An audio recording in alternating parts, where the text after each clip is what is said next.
Pojďme dále zalistovat historií. 16. května 2001 Konference dopravy a přepravy rozhodla o tom, že kandidát na post předsedy OSŽ bude jen jeden a bude jím Jaromír Dušek. Na sjezdu nakonec na předsedu kandidoval i Luděk Duspiva, tajemník OROS Praha. 12. a 13. října 2001 se konal ve Žďáru nad Sázavou v Domě kultury 3. sjezd OSŽ. Na sjezd bylo pozváno 349 delegátů a 20 hostů. Předsedou byl opětovně zvolen Jaromír Dušek. Zdeňku, lišily se nějak přípravy tohoto sjezdu od sjezdů předchozích?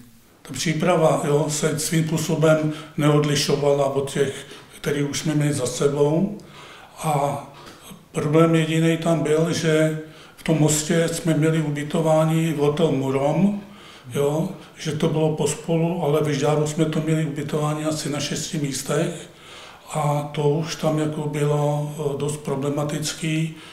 I třeba odvětví DKV jsme měli asi 3 kilometry od Žďáru a ty jsme přiváželi autobusem. Takže i pro ty pořadatele to bylo trošku obtížnější. A listujeme dále historií. Duben 2002. Zaměstnanci Českých drah rozhodují o svých zástupcích v první dozorčí radě akciové společnosti Českých drah. Zvoleni byli všichni 3 kandidáti OSŽ. Jaromír Dušek, Kurt Mužík a Jiří Kratochvíl. Prosinec 2002. Na základě zákona o transformaci Českých drah došlo 31. prosince 2002 k zániku státní organizace České dráhy bez likvidace.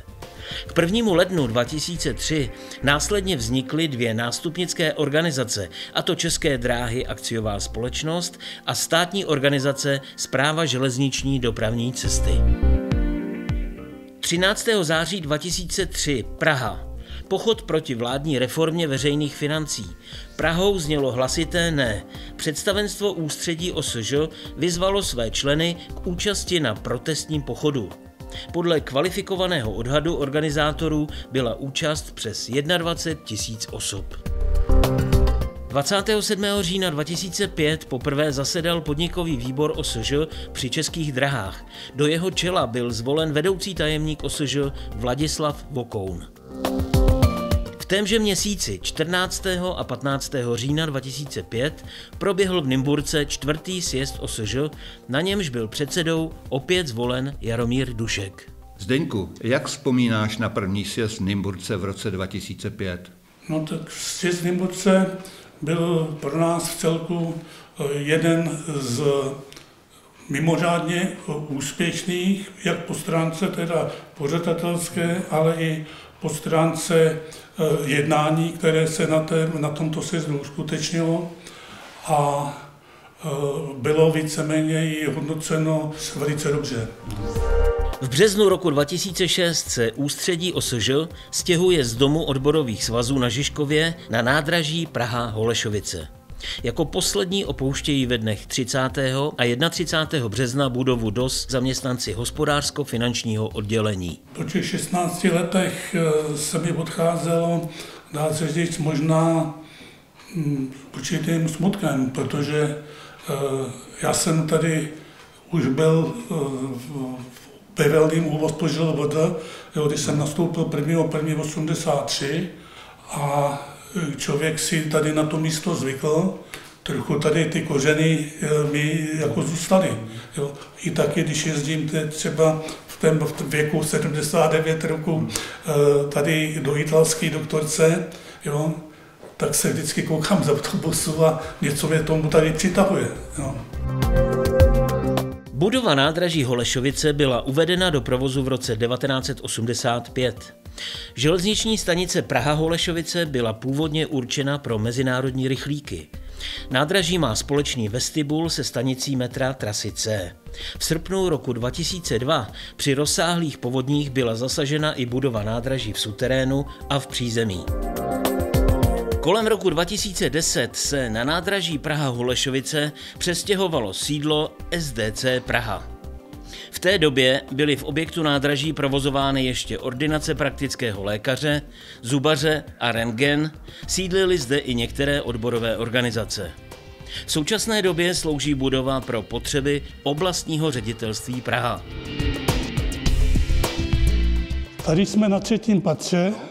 V této kanceláři působil předseda a byl sekretariát. A naše kancelář organizačního oddělení byla tamhle. A na druhé straně pamatuješ? Na druhé straně, co si pamatuju, tam vzadu, tam bylo hospodářsko-finanční oddělení. No a samozřejmě dál už organizace další a měli jsme i nějaké kanceláře na prvním poschodí. Jo. Zdeňku, pojďme se podívat ke kanceláři, kde si teda strávil 4 roky života. Vlastně jsme v místě, kde se připravoval sjezd v Koutech nad Desnou, ten byl v roce 2009. Ano, bylo to vyjednávání, dá se říct, v horách, jo, protože systém byl, že každý systém měnil jednou na Moravě, jednou v Čechách a pokud si pamatuju, tak odsud skutečně po stránce organizační jsme vycházeli. A ty dvoje dveře jsou tyhle? Ty dvoje dveře, toto byla kancelář našeho oddělení organizačního, kde jsem byl s kolegou Kolmanem a kolegyní Bezděkovou. Bylo by co vyprávět, ale takové něco dost, dá se říct, zajímavého bylo, když předseda měl nějaký problém nebo jednání s někým z ministerstva a byl naštvaný, tak vyšel na chodbu a začal řvát. A lidi, zaměstnanci, kteří byli v tu dobu na chodbě, tak zalezali do kanceláří, protože nevěděli, jestli je rozlobený na nás jako na aparát, nebo nevěděli, co se děje. Posouváme se do roku 2007. Na jednání ústředí OSŽ 20. června je konstatována zhoršená komunikace mezi předsedou OSŽ Jaromírem Duškem a dalšími členy vedení. O 3 měsíce později, 12. září, na mimořádném zasedání ústředí OSŽ byla předsedovi Jaromíru Duškovi vyslovena nedůvěra a následně byl odvolán z funkce předsedy. Řízením svazu byl pověřen Jaroslav Pejša. Jednání ústředí OSŽ tehdy probíhalo na hlavním nádraží v přijímací místnosti autovlaku. Zdeňku, jak na tu hektickou dobu vzpomínáš? No, vzpomínám na ní s určitými rozpaky. No, nevím do dneška teda, jestli všechno, co se říkalo, byla pravda, ale odvolaný byl. Jo, z těch účastníků ústředí se zdrželo 5 lidí hlasování, jo, kteří s ním tak nějak sympatizovali a bylo kolem toho dost velký zájem i novinářů, jo, protože ty nás tam na tom parkovišti a všude, co tam bylo, obsadili a kuriozitou bylo, že v průběhu bylo tak nějak jednání, přijeli odboráři ze stanice Ústí nad Labem a Děčín a dostali se do místnosti těch autovlaků a začali nám tam házet průkazy OSŽ, jo, na předsednický stůl, jo, no a měli k tomu výhrady. V té době byl výkonným tajemníkem a přímým svědkem těchto událostí Zdeněk Jílek, výkonný tajemník OSŽ v letech 1993 až 2008.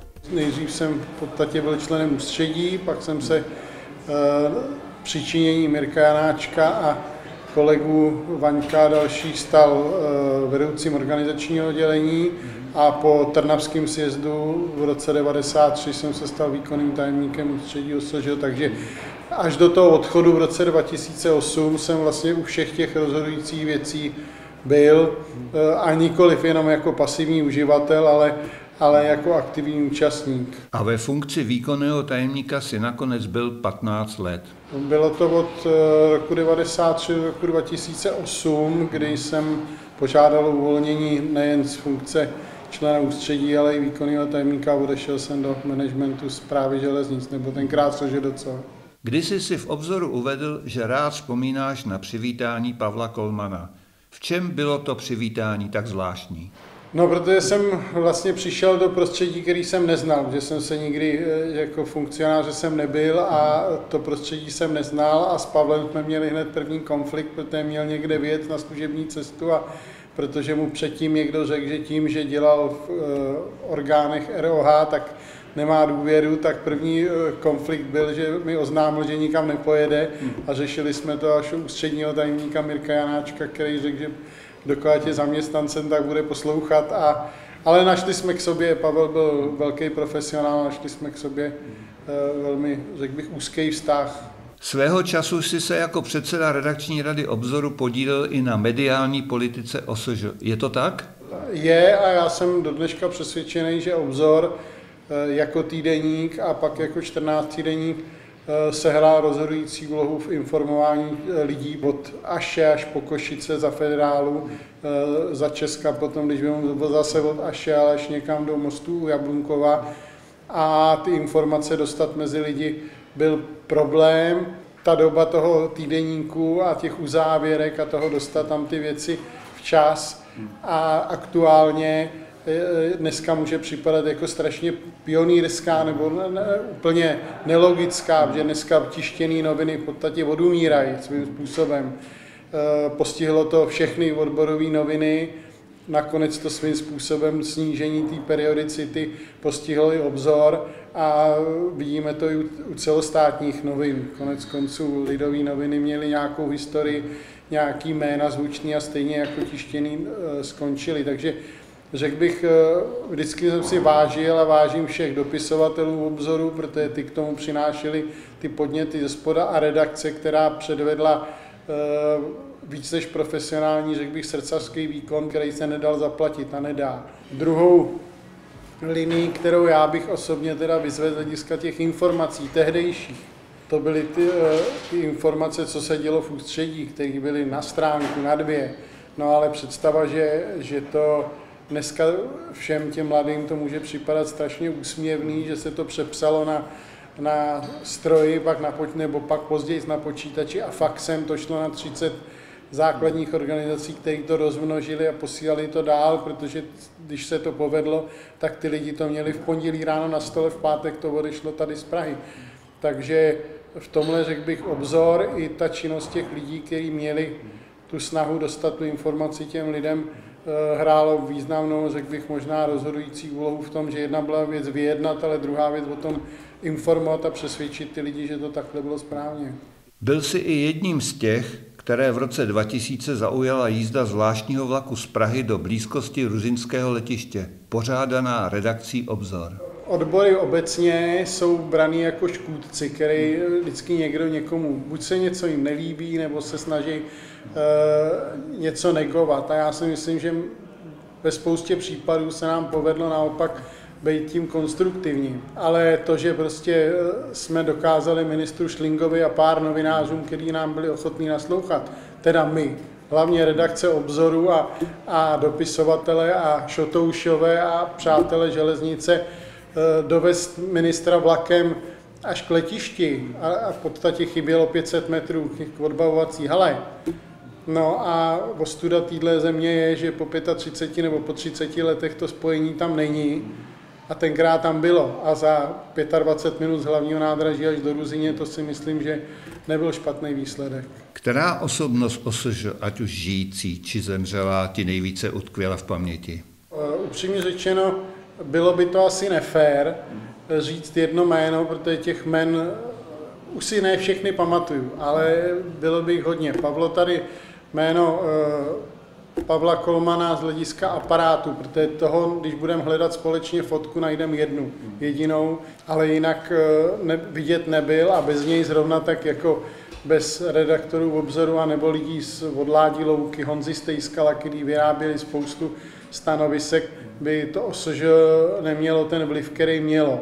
Takže to by byly jedny jména, druhý možná neznámý předseda základní organizace, protože bez těch bychom jako firma, jako OSŽ v podstatě nic nebyli.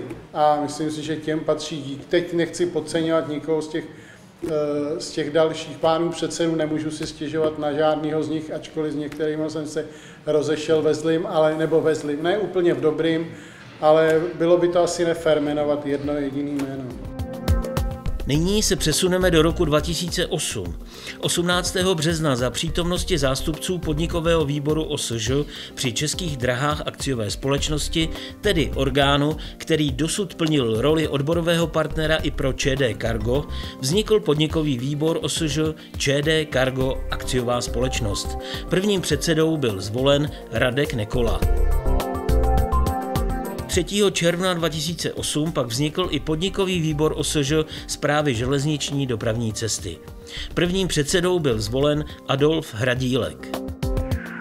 Ve dnech 18. a 19. září 2009 se v Koutech nad Desnou konal 5. sjezd OSŽ. Předsedou byl zvolen Jaroslav Pejša. Zdeněk Brada na tomto sjezdu vystoupil v diskuzi a apeloval na odboráře, aby se nerozdělovali na mladé a staré. Doslova tehdy uvedl: 40 let jsem platil odborové příspěvky a urazilo by mě, kdyby přišel 20letý kluk a řekl, že podíl na odborovém majetku mají jen aktivní členové. Zdeňku, pamatuješ si na to? Velice si na to vzpomínám, dokonce i vidím před sebou pár těch hošíků, kteří s tímto nápadem přišli. Je pravda, že delegáti se přiklonili k tomu mému názoru a dneska ti chlapci už jsou taky v nějakém věku. Dneska mi to připomíná trošku dnešní dobu, kdy se taky dostal na přetřes takový ten vztah mladí-staří. Říkám, není to dobrý, dávat jedné generace proti druhé. Je to špatný. Připomeňme si ve stručnosti také historii nedrážních odborových organizací OSŽ. 29. května 1993 na mimořádném sjezdu v Trnavě byli jako zástupci za železniční opravárenství a organizace mimo České dráhy zvoleni tajemníci Václav Pech a Petra Svobodová. Rok 1997. Na druhém sjezdu OSŽ v Mostě vzniká Republiková rada nedrážních odvětvových sekcí. Tu i nadále zastupují Václav Pech a Petra Svobodová. V roce 2001 na 3. sjezdu OSŽ ve Žďáru nad Sázavou je Václav Pech zvolen místopředsedou OSŽ, územním tajemníkem pak Miroslav Novotný. V roce 2005 Republiková rada nedrážních odvětvových sekcí se mění na Nedrážní republikový výbor. Předsedou je zvolen Miroslav Novotný. Rok 2009. Předseda Nedrážního republikového výboru OSŽ Miroslav Novotný se stává místopředsedou OSŽ. Rok 2013. Do vedení Nedrážního republikového výboru přichází tajemnice Renata Dousková. Předseda Miroslav Novotný zůstává místopředsedou OSŽ. Od 7. sjezdu OSŽ v roce 2017 je Renata Dousková předsedkyní Nedrážního republikového výboru OSŽ a místopředsedkyní OSŽ. A teď kontrolní otázka. Víš, co se slavilo v roce 2010 v Olomouci? V Olomouci se slavil do 20. výročí založení odborového sdružení železničářů. Přítomný byl tenkrát i bývalý předsedou společnosti Jirka Diviš. Přítomný byl, je to teda malinko možná pousmátí, ale v programu nám vystoupil imitátor Václav Faltus. No, bylo to pěkný.